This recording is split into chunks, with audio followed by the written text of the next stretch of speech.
ഞാൻ അന്നൊരു പേപ്പറിൽ എന്തോ എഴുതിക്കൊണ്ടിരിക്കുന്ന ആ സമയത്ത് തിങ്ങാൻ അയാളുടെ അടുത്തേക്ക് ചെല്ലുന്നുണ്ട്. അതിൽ ഷോ യുവേഷിങ് എന്നൊരു പേര് എഴുതി വെച്ചിട്ടുണ്ടായിരുന്നു. ഷോഷിങ്ങറോട് സാമ്യമുള്ള പേരാണല്ലോ, അതുകൊണ്ട് തന്നെ അത് കണ്ടപ്പോൾ തിങ്ങാൻ്റെ ദേഷ്യം വരുന്നു. അവൾ തട്ടി ദൂരേക്ക് എറിഞ്ഞിട്ട് അയാളെ കുറ്റം പറയുന്നുണ്ട്. പക്ഷേ അയാൾ വേഗം ചെന്ന് ആ പേപ്പർ എടുത്ത് കയ്യിൽ പിടിച്ച് നെഞ്ചോട് ചേർക്കുന്നുണ്ട്. ഇതൊക്കെ കണ്ടപ്പോഴാണ് അവർക്ക് ജനിച്ച ആ കുട്ടിക്കുള്ള പേരായിരിക്കുമോ അത് എന്നുള്ള സംശയം തിങ്ങാന് തോന്നുന്നത്.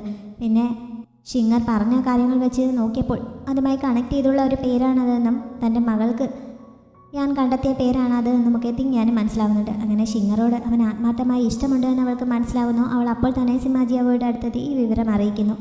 അവരുടെ ലവ് സ്റ്റോറി ഒറിജിനൽ ആണോ ഫേക്ക് ആണോ എന്ന് അറിഞ്ഞിട്ട് തനിക്കെന്ത് പ്രയോജനമാണെന്ന് സിമാജിയാവോയ്ക്ക് മനസ്സിലാവുന്നില്ല. ഷിങ്ങറോട് ആത്മാർത്ഥമായിട്ട് ഇഷ്ടമുണ്ടായിട്ടും ഞാൻ അവളെ വിവാഹം കഴിക്കാതിരിക്കുന്നതിന് പിന്നിൽ എന്തെങ്കിലും കാരണം കാണും. അതുകൊണ്ടാണല്ലോ അവളെ അകറ്റി നിർത്താൻ അവൻ ശ്രമിക്കുന്നത്. ചിലപ്പോൾ അവൻ്റെ ശരീരത്തിലെ ആ അടയാളം തന്നെയായിരിക്കും അതിന് കാരണം എന്നൊക്കെ തിങ്ങാൻ ഗസ് ചെയ്ത് പറയുന്നുണ്ട്. അതിൽ കാര്യമുണ്ടെന്ന് അവന് തോന്നുന്നു. ഈ സമയത്താണ് യാനിൻ്റെ 12ാമത്തെ ഭാര്യ അവിടെയുള്ള ഒരു കിണറ്റിലേക്ക് ചാടി ആത്മഹത്യയ്ക്ക് ശ്രമിച്ചു. എന്തായാലും രക്ഷപ്പെടുത്താൻ സാധിച്ചു എന്ന് ഒരു ജോലിക്കാരൻ വന്ന് അറിയിച്ചത്. സിമാജിയാവോ യാനായി അവരുടെ അടുത്തേക്ക് ചെല്ലുന്നു. അവരുടെ മകനെ ജനിച്ച സമയത്ത് മാത്രമാണ് അവർ കണ്ടിട്ടുള്ളത്. പിന്നെ ഇതുവരെ കാണാൻ സാധിച്ചിട്ടില്ല. കുഞ്ഞിനെ കാണാനുള്ള ആഗ്രഹം കൊണ്ടാണ് ഇങ്ങനെ ഒരു അബദ്ധം കാണിച്ചത്. എൻ്റെ മകൻ്റെ അടുത്തേക്ക് കൊണ്ടുപോകുമോ എന്ന് അവർ കരഞ്ഞോണ്ട് ചോദിക്കുന്നുണ്ട്. വേറെ 2-3 ഭാര്യമാരും തങ്ങളുടെ കുട്ടികളെ കാണണമെന്ന് അവരുടെ മുന്നിൽ കരഞ്ഞോണ്ട് റിക്വസ്റ്റ് ചെയ്യുന്നു. ഈ കുട്ടികളെയൊക്കെ എങ്ങോട്ടാണ് കൊണ്ടുപോയെന്ന് സിമാജിയാവോ ജോലിക്കാരനോട് ചോദിക്കുന്നുണ്ടെങ്കിലും അയാൾക്കും അതിനെപ്പറ്റി അറിയാമായിരുന്നില്ല. അത്രയും ഭാര്യമാർ അവിടെ ഉണ്ടായിട്ടും കുട്ടികളൊന്നും അവിടെ ഇല്ലല്ലോ എന്നുള്ള കാര്യം തിങ്ങാനും അപ്പോഴാണ് ശ്രദ്ധിക്കുന്നത്. അങ്ങനെ അവിടുത്തെ കുട്ടികൾക്ക് എന്തെങ്കിലും പ്രത്യേകത കാണുമോ എന്നൊരു സംശയം അവർക്കുണ്ടാകുന്നു. ഷിങ്ങറുടെ ഒപ്പമുള്ളത് ഞാൻ്റെ കുട്ടിയാണല്ലോ, അതുകൊണ്ട് ആ കുട്ടിയെ അന്വേഷിച്ച് അവർ രണ്ടുപേരും കൂടി പുറപ്പെടുന്നു. മുമ്പ് ഷിങ്ങറെ കണ്ട സ്ഥലത്തേക്കാണ് തിങ്ങാൻ സിമാജിയാവോയെ കൂട്ടിക്കൊണ്ടുപോയത്. പക്ഷേ അവിടെ അവൾ ഉണ്ടായിരുന്നില്ല. പിന്നെ എവിടെ പോയി അന്വേഷിക്കും എന്നവർ സംശയിച്ച് നിൽക്കുമ്പോഴാണ് ഷിങ്ങർ അവരുടെ അടുത്തേക്ക് വന്നിട്ട് കുഞ്ഞിനെ കാണാനില്ല എന്ന് അറിയിക്കുന്നത്. കുഞ്ഞിനെ വരാന്തയിൽ കിടത്തിയിട്ട് അവൾ അകത്ത് എന്തോ എടുക്കാനായി പോയ സമയത്താണ് കുട്ടിയെ മിസ്സായിരിക്കുന്നത്. മുന്നിലുള്ളത് ഞാനാണെന്ന രീതിയിലാണ് ഷിങ്ങർ വന്ന് അവനോട് പരാതി പറയുന്നത്. അങ്ങനെ അവർ 3 പേരും കൂടി കുട്ടി അന്വേഷിച്ച് പുറപ്പെടുന്നു. സിമാജിയാവോ എന്തോ ഒരു മാജിക്ക് പ്രയോഗിച്ച് ഒരു ലൈറ്റ് മുന്നിലേക്ക് അയക്കുന്നുണ്ട്. അതിനെ ഫോളോ ചെയ്ത് കുട്ടിയെ കണ്ടെത്താൻ കഴിയും എന്ന് അവൻ പറയുന്നു. അങ്ങനെ അവർ ആ ലൈറ്റ് ഫോളോ ചെയ്ത് പോകുന്നു. തിങ്ങാനാണ് ആദ്യം കുട്ടിയുമായി പോയ ആളെ കണ്ടത്. അവൾ ചെന്ന് അയാളെ പിടിച്ചു നിർത്താൻ മാജിക്കൊക്കെ പ്രയോഗിച്ച് നോക്കുന്നുണ്ടെങ്കിലും അവൾക്ക് അതിന് സാധിക്കുന്നില്ല. അപ്പോഴേക്കും സിമാജിയാവോ അവിടെ എത്തി അയാളെ തടയുന്നു. ട്രൂത്ത് സ്പെല്ല് പ്രയോഗിച്ച് അയാളുടെ ഉള്ളിലിരിപ്പ് എന്താണെന്ന് അവൻ അറിയുന്നുണ്ട്.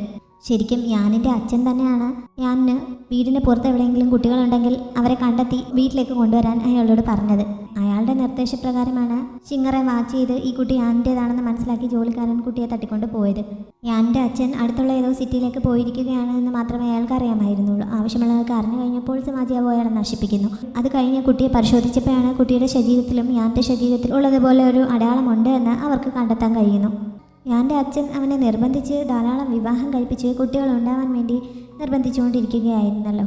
അതിന് പിന്നിൽ എന്തെങ്കിലും കാരണമുണ്ടോ എന്ന് സിമാജിയാവോ അവിടെ നിന്ന് ചോദിക്കുന്നുണ്ട്. ഇത് കേട്ടപ്പോൾ തിങ്ങാന് ഫീൽ ചെയ്തത് സിമാജിയാവോയുടെ അച്ഛനെയും അമ്മയും ഒരു കുട്ടി ഉണ്ടാവുന്നതിന് വേണ്ടി പാലസ് ഹെഡുകൾ നിർബന്ധിച്ച് വിവാഹം കഴിപ്പിച്ചതുപോലെയാണ്. അതേ രീതിയിൽ തന്നെയാണ് ഇപ്പോൾ യാനിനോട് ചെയ്യുന്നതെന്നും അവൾക്ക് തോന്നുന്നുണ്ട്. ഇതും അവരുടെ തന്നെ വേലയായിരിക്കുമെന്ന് സിമാജിയാവോ ഊഹിക്കുന്നു. എന്തായാലും കുഞ്ഞിനെ അവർ സേഫായി തിരികെ ഷിങ്ങറുടെ അടുത്ത് എത്തിക്കുന്നു. യാൻ്റെ കുടുംബത്തിലുള്ളവർ തന്നെയാണ് കുഞ്ഞിനെ തട്ടിക്കൊണ്ടുപോയെന്ന് അവർ അവളെ അറിയിക്കുന്നുണ്ട്.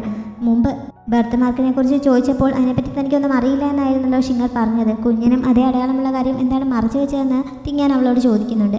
അതിനെപ്പറ്റി തനിക്ക് കൂടുതലൊന്നും അറിയില്ലെന്ന് പറഞ്ഞത് സത്യം തന്നെയായിരുന്നു. മുമ്പ് ഒരു തവണ യാനിനോട് അതിനെപ്പറ്റി ചോദിച്ചപ്പോൾ അവനെന്തോ വലിയ ആപത്ത് സംഭവിക്കുന്നത് പോലെയൊക്കെയുള്ള ഒരു ഫീലിംഗ് ആയിരുന്നു. കുഞ്ഞിന് അങ്ങനെ ഒരു അടയാളമുണ്ടെന്ന് കണ്ടെത്തിയപ്പോൾ അത് നിർഭാഗ്യമായിരിക്കുമെന്ന് കരുതിയാണ് ഞാൻ അതിനെപ്പറ്റി ഇതുവരെ ആരോടും പറയാതിരുന്നത് എന്നൊക്കെ ഷിങ്ങർ അവളെ അറിയിക്കുന്നു. ഞാൻ കുഞ്ഞിന് വേണ്ടി എഴുതി വെച്ചിരുന്ന പേരും തിങ്ങാൻ സിമാജിയാവോയെ കൊണ്ട് ഷിങ്ങറുടെ അടുത്ത് പറയിക്കുന്നു. മുന്നിൽ നിൽക്കുന്നത് ശരിക്കുള്ള യാനല്ല എന്ന് തനിക്ക് മനസ്സിലായ കാര്യം ഷിങ്ങർ തുറന്ന് പറയുന്നുണ്ട്. ആദ്യം തന്നെ അവൾക്ക് അക്കാര്യം സംശയം തോന്നിയിരുന്നു. കുറച്ചു മുമ്പ് അവൻ മാജിക്ക് പ്രയോഗിക്കുന്നതോടുകൂടി കണ്ടപ്പോൾ അവൾ അത് ഉറപ്പിച്ചിരുന്നു. അവരുടെ ഐഡൻറ്റിറ്റി എന്താണെങ്കിലും നല്ല ഉദ്ദേശത്തോടു കൂടിയാണ് അവർ ഇങ്ങോട്ടേക്ക് വന്നിരിക്കുന്നതെന്ന് ഷിങ്ങർക്ക് തോന്നിയിരുന്നു. അതുകൊണ്ട് തന്നെ ഇക്കാര്യം മറ്റാരോടും പറയില്ല എന്ന് അവൾ ഉറപ്പ് കൊടുക്കുന്നു. കുഞ്ഞിനെ രക്ഷപ്പെടുത്തിയതിന് നന്ദിയും പറയുന്നുണ്ട്. അവൾക്ക് യാനോട് ശരിക്കും പ്രണയമുള്ളതുകൊണ്ടാണല്ലോ സിമാജിയാവോയെ മനസ്സിലാക്കാൻ സാധിച്ചത്. തിങ്ങാൻ അതിനെ പൊഴുത്തി പറഞ്ഞപ്പോൾ എങ്കിൽ പിന്നെ ആ പ്രണയം കൊണ്ട് തന്നെ കുട്ടിക്ക് ഇനി വരാനിരിക്കുന്ന ദുരന്തങ്ങൾ തടയാൻ അവളോട് പറയാൻ പറഞ്ഞിട്ട് സിമാജിയാവോ മുന്നോട്ട് നടക്കുന്നുണ്ട്. പക്ഷെ അവൻ പറഞ്ഞതൊന്നും കാര്യമാക്കണ്ട, കുഞ്ഞിന് ആപത്തൊന്നും സംഭവിക്കാതെ യാൻ ഫാമിലിയെ പറ്റി കൂടുതൽ അന്വേഷിക്കാൻ എന്ന് ഉറപ്പ് കൊടുത്തിട്ടാണ് തിങ്ങാൻ അവിടെ നിന്ന് പോയത്. അവൾ വേഗം സിമാജിയാവോയുടെ ഒപ്പം എത്തി എങ്ങനെയാണ് അവൻ്റെ ബ്ലഡ് ലൈനിൽപ്പെട്ട ഒരാൾ ഇവിടെ ഉണ്ടായത് എന്നതിനെപ്പറ്റി അന്വേഷിക്കുന്നു. സിമാജിയാവോയ്ക്കും അതിനെപ്പറ്റി ഉറപ്പില്ല. പക്ഷേ ആ സിറ്റിയിൽ എത്തിയ സമയത്ത് തന്നെ സ്പിരിറ്റ് ഫയർ അവന് അങ്ങനെ ഒരു സിഗ്നൽ നൽകിയിരുന്നല്ലോ. അതുകൊണ്ടാണ് അവന് യാനെ കണ്ടെത്താൻ സാധിച്ചത്. കഴിഞ്ഞ 500 വർഷങ്ങളായിട്ട് തൻ്റെ ബ്ലഡ് ലൈനിൽ താൻ മാത്രമേ ഉള്ളൂ എന്നായിരുന്നല്ലോ അവൻ കരുതിയിരുന്നത്. ഇപ്പോഴാണ് മറ്റു ചിലർ കൂടി ഉണ്ട് എന്ന് അവന് മനസ്സിലാവുന്നത്. തൻ്റെ ബ്ലഡ് ലൈനിൻ്റെ അടയാളമായിരിക്കണം ഞാൻ്റെ ശരീരത്തിലും ആ കുഞ്ഞിൻ്റെ ശരീരത്തിലുമുള്ള ബർത്ത് മാർക്കെന്നും അവൻ പറയുന്നുണ്ട്. അവൻ്റെ അച്ഛനെയും അമ്മയെയും പരസ്പരം വിവാഹം കഴിക്കാൻ നിർബന്ധിച്ചതുപോലെ അവരുടെ പൂർവികരെയും പാലസൈഡുകൾ ഇങ്ങനെ നിർബന്ധിച്ചിരുന്നു. പക്ഷേ അതനുസരിക്കാൻ തയ്യാറാവാതെ ചിലരൊക്കെ അവിടെ നിന്ന് എസ്കേപ്പായി പോയി പുറത്ത് ചിലരൊക്കെ വിവാഹം കഴിച്ചിരുന്നു. അങ്ങനെയുള്ള ആളുകളിലുണ്ടായ കുട്ടികളുടെ കുട്ടികളൊക്കെ ആയിരിക്കണം ഈ ഞാനെന്ന് അവൻ ഗസ് ചെയ്യുന്നുണ്ട്. ഷീ ഇപ്പോൾ അവരെയൊക്കെ കണ്ടെത്തി തനിക്കെതിരായി ഒരു വലിയ പ്ലാൻ തയ്യാറാക്കുകയാണ് എന്നും അവനിപ്പോൾ മനസ്സിലായി കഴിഞ്ഞിരിക്കുന്നു. ഷീക്ക് എന്തോ വലിയ പ്ലാനുണ്ട് എന്നല്ലാതെ അയാളുടെ പ്ലാൻ എന്താണെന്ന് സിമാജിയാവോയ്ക്ക് ഇപ്പോഴും ഒരു ഐഡിയയുമില്ല. അതെന്താണെന്ന് കണ്ടെത്തുന്നതിന് ആ കുട്ടികളെ എങ്ങോട്ടാണ് കൊണ്ടുപോയതെന്ന് അറിയണം. അതറിയാവുന്ന ഒരേ ഒരാൾ എൻ്റെ അച്ഛനാണ്. അദ്ദേഹമാണെങ്കിൽ സിറ്റിക്ക് പുറത്തുമാണ്. അദ്ദേഹം വരുന്നത് വരെ വെയിറ്റ് ചെയ്യാൻ പറ്റില്ലല്ലോ. അപ്പോൾ പിന്നെ അദ്ദേഹത്തെ ഇങ്ങോട്ടേക്ക് വരുത്താൻ ഞാൻ എൻ്റെ വീട്ടിൽ കുറച്ച് പ്രശ്നങ്ങൾ ഉണ്ടാക്കാൻ തന്നെ സിമാജിയാവോ തീരുമാനിക്കുന്നു. അങ്ങനെ കുഴപ്പങ്ങളുണ്ടായി എന്ന് അറിയുമ്പോൾ എന്തായാലും അയാൾ അങ്ങോട്ടേക്ക് വരാതിരിക്കില്ലല്ലോ. തിരികെ യാൻ്റെ വീട്ടിലെത്തി കഴിഞ്ഞപ്പോൾ സിമാജിയാവോ യാൻ്റെ അടുത്തെത്തി അയാളോട് സംസാരിക്കുന്നുണ്ട്. അയാളുടെ സിറ്റുവേഷൻ എന്താണെന്ന് അവനിപ്പോൾ ഏകദേശം ഐഡിയ കിട്ടിയിരിക്കുന്നല്ലോ. അതുകൊണ്ടാണ് അവൻ ഇങ്ങനെ ഒരു സംസാരത്തിന് തയ്യാറായത്. ഞാൻ ഈ ജീവിതം എന്നേ മടുത്തിരുന്നു. ഇനി എങ്ങനെയെങ്കിലും മരിച്ചാൽ മതിയെന്നാണ് അയാളുടെ ആഗ്രഹം. പക്ഷെ അതിന് പോലും അയാൾക്ക് സാധിക്കില്ല എന്നും അയാൾ ആത്മഹത്യ ചെയ്യാതിരിക്കാൻ വേണ്ടി തന്നോട് ചെയ്തതുപോലെ എന്തോ ഒരു വിദ്യ പാലസിഡുകൾ അയാളോടും ചെയ്തിട്ടുണ്ട് എന്നും സിമാജിയാവോയ്ക്ക് മനസ്സിലാവുന്നു. ഇതിനൊക്കെ പിന്നിൽ ആരാണെന്ന് കണ്ടെത്തി കഴിയുമ്പോൾ അവൻ്റെ ജീവിതം താൻ തന്നെ അവസാനിപ്പിച്ചു കൊടുക്കാമെന്ന് പറഞ്ഞിട്ടാണ് സിമാജിയാവോ അവിടെ നിന്ന് പോയത്. തിങ്ങാൻ അന്ന് വീണ്ടും റൂളിങ്ങിനൊപ്പം ഷോപ്പിങ്ങിനൊക്കെ പോകുന്നുണ്ട്. അങ്ങനെ അവൾ മാർക്കറ്റിലൂടെ ചുറ്റിക്കറങ്ങുന്ന സമയത്ത് ആ സിറ്റിയിലേക്ക് എത്തിയ ഷെൻഷു റൂളിങ്ങിനെ കാണാനിടയാവുന്നു. റൂളിങ്ങിനൊപ്പമുള്ളത് തിങ്ങാനാണ് എന്ന് അവൻ വ്യക്തമായി കാണുന്നില്ല. പക്ഷേ അവൻ്റെ കൂടെ ഉണ്ടായിരുന്ന ആൾക്ക് അത് തിങ്ങാനാണോ എന്ന് സംശയമുണ്ടാവുന്നു. തിങ്ങാൻ ഓൾറെഡി മരിച്ചു എന്നാണല്ലോ ഇവരൊക്കെ കരുതിയിരിക്കുന്നത്. അത് തിങ്ങാൻ തന്നെയാണോ എന്ന് ഉറപ്പിക്കുന്നതിന് വേണ്ടി അവർ അടുത്തേക്ക് പോയി നോക്കാൻ ശ്രമിക്കുന്നു. ഇതേ സമയത്ത് തന്നെ റൂളിംഗ് കുറച്ച് അപ്പുറത്തായി നിൽക്കുന്ന സാങ്ലാനെ കാണാനിടയാവുന്നു. അവളിങ്ങോട്ടേക്ക് വന്ന കാര്യം സാങ്ലാനോട് പറഞ്ഞിരുന്നില്ല. അവളെ കണ്ടപ്പോൾ സാങ്ലാൻ പെട്ടെന്ന് ഒളിക്കുകയും ചെയ്യുന്നു. തൽക്കാലം തിങ്ങാനെ തനിച്ചവിടെ നിർത്തിയിട്ട് അവൾ സാങ്ലാനെ അന്വേഷിച്ച് അങ്ങോട്ടേക്ക് പോകുന്നുണ്ട്.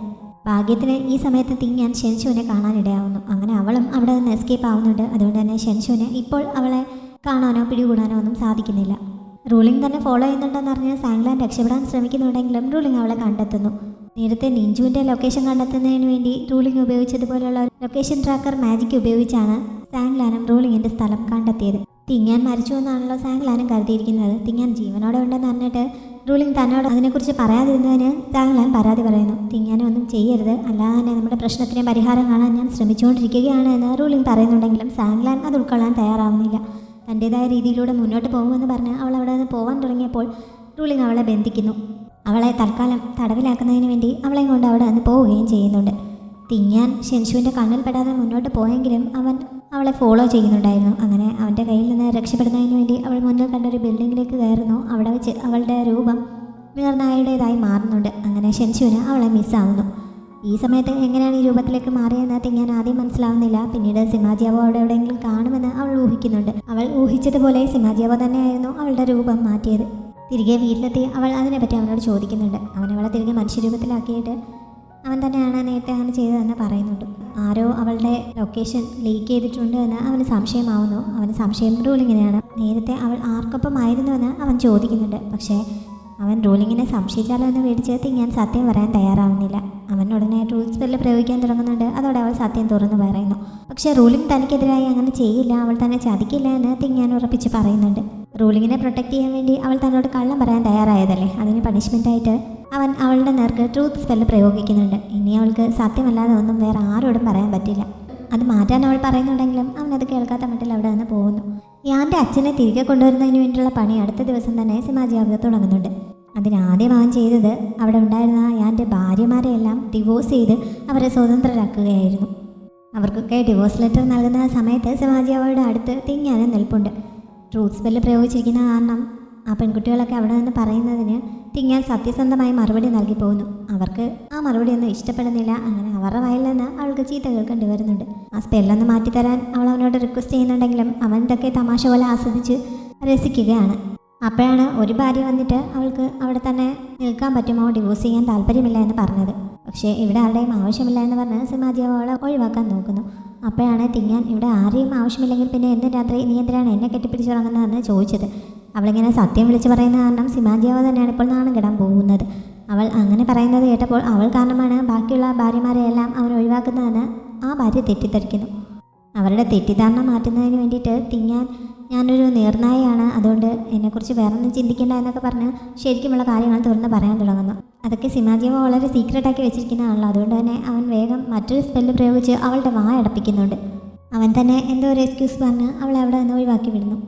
ട്രൂ സ്പെല്ല് നിനക്ക് തന്നെ ദോഷമാവാൻ സാധ്യതയുണ്ട് എന്ന് പറഞ്ഞ് തിങ്ങാൻ വീണ്ടും അത് റിമൂവ് ചെയ്യാൻ റിക്വസ്റ്റ് ചെയ്യുന്നുണ്ടെങ്കിലും 5 ദിവസം ഇതേ രീതിയിൽ തുടരണം എന്ന് പറഞ്ഞ് അവൻ വാശി പിടിക്കുകയാണ്. എത്ര പറഞ്ഞിട്ടും കാര്യമില്ലെന്ന് മനസ്സിലാവുന്നതുകൊണ്ട് അവൾ തൽക്കാലം പിന്മാറുന്നു. റൂളിംഗ് സാങ്ലാനെ ഒരു മുറിയിൽ തടവിലാക്കുന്നുണ്ട്. തൽക്കാലം മറ്റൊന്നിനെ പറ്റിയും ചിന്തിക്കേണ്ട, നമ്മുടെ പ്രശ്നം പരിഹരിക്കാൻ ഞാൻ തന്നെ ഒരു വഴി കണ്ടെത്തിക്കൊള്ളാമെന്ന് റൂളിംഗ് പറയുന്നുണ്ടെങ്കിലും സാങ്ലാൻ അതത്ര വിശ്വാസം വരുന്നില്ല. അവൾ ഈ സിറ്റിയിലെത്തിയിട്ട് കുറച്ച് ദിവസങ്ങളായിട്ടും എന്തെങ്കിലും ഒരു സൊല്യൂഷൻ കണ്ടെത്താൻ അവൾക്ക് ഇതുവരെ പറ്റിയിട്ടില്ലല്ലോ.